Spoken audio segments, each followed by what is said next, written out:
Hello there. La semaine dernière, on évoquait les incohérences de la rébellion. Puis comme on aime bien faire des suites, ben voici les incohérences de l'Empire. Et c'est juste après ça.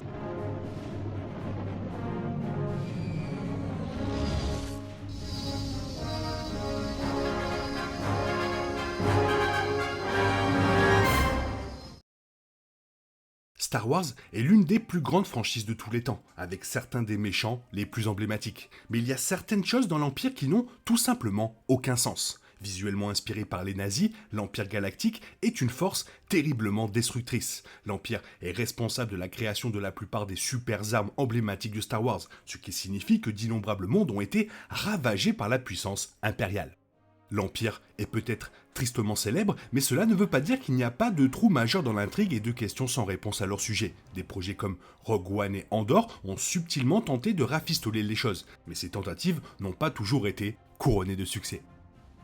Première question, pourquoi l'Empire n'a-t-il pas entraîné ses Stormtroopers? La question la plus évidente sans réponse à propos de l'Empire est la plus simple. Pourquoi les Stormtroopers visent-ils mal? Dans le premier film Star Wars, Obi-Wan Kenobi a déclaré que seuls les Stormtroopers impériaux possédaient une adresse au tir aussi précise. Cependant, cela a rarement été prouvé, ce qui amène beaucoup à spéculer sur l'existence d'un problème avec le programme de formation impériale. Star Wars Rebels a donné un indice majeur, suggérant que les casques des Stormtroopers restreignent la vision au point où les Stormtroopers ne peuvent pas tout simplement tirer droit.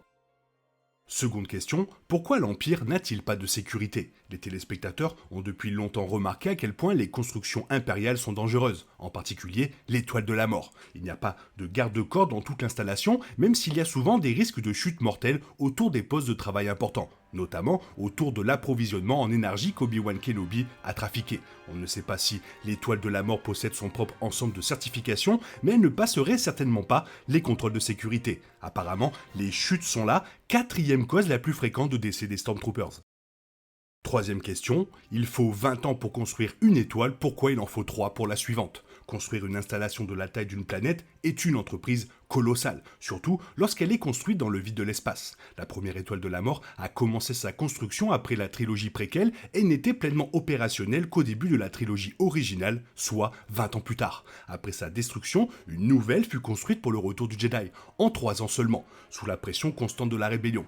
Comment est-ce possible? Et si cela pouvait être fait aussi facilement, pourquoi cela a-t-il pris autant de temps à l'Empire pour la première? Rogue One a laissé entendre que l'explication était que la source d'énergie de la super arme devait être inventée à partir de zéro, mais Andor a suggéré que la majeure partie de l'extérieur était inachevée, même quelques années avant l'utilisation de la première étoile de la mort. Et du coup, comment l'Empire a-t-il permis la construction de l'étoile de la mort? En se penchant davantage sur l'impossibilité de l'étoile de la mort en tant que concept, un travail de construction aussi massif coûterait une somme d'argent incroyable. En 2016, Zach Feinstein, économiste de l'université de Washington, a calculé que l'extérieur coûterait 192 quintillions de dollars, soit 18 zéros. Feinstein a supposé un produit galactique brut de 4,6 sextillions de dollars, 21 zéros, ce qui signifierait que les étoiles de la mort coûteraient à l'Empire 0,2% de leur PIB. Pourquoi il n'y a pas d'extraterrestres? À première vue, l'Empire est majoritairement composé d'humains. Il n'existe en réalité qu'un seul chef impérial de haut rang, le Grand Amiral Thrawn, tandis que les autres races ne sont absolument pas représentées au sein de l'Empire. Dans une galaxie remplie de vie et d'espèces extraterrestres diverses que celle de Star Wars, on pourrait penser que même l'Empire attirerait des sympathisants de toutes sortes. Au lieu de cela, la faction ennemie reste majoritairement humaine.